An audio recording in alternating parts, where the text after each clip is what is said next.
Third Saturday of Lent. The Passion of Christ reconciles us to God. We were reconciled to God through the death of his Son. 1. The Passion of Christ brought about our reconciliation to God in two ways. It removed the sin that had made the human race God's enemy, as it says in Holy Scripture, "To God the wicked and his wickedness are alike hateful."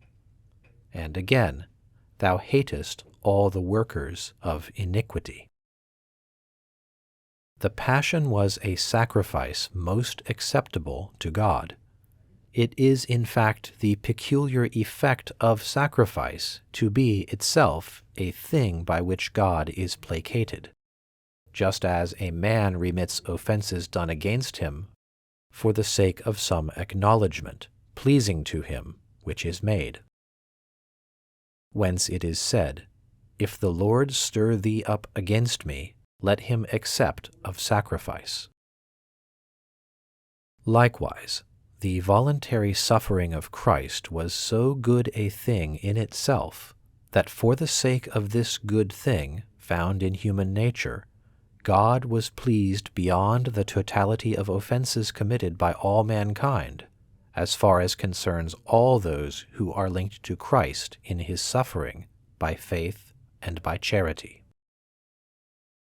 When we say that the Passion of Christ reconciled us to God, we do not mean that God began to love us all over again, for it is written, "I have loved thee with an everlasting love."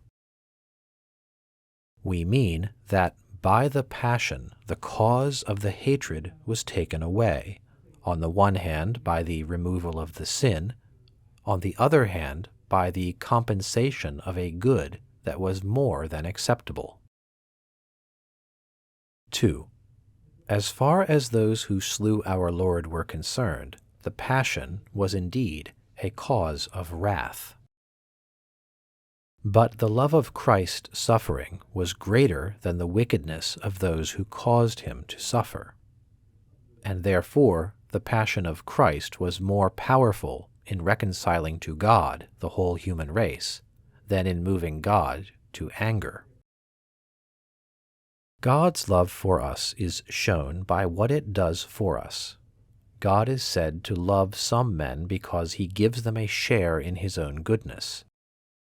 In that vision of his very essence from which there follows this, that we live with him in his company as his friends, for it is in that delightful condition of things that happiness, beatitude, consists.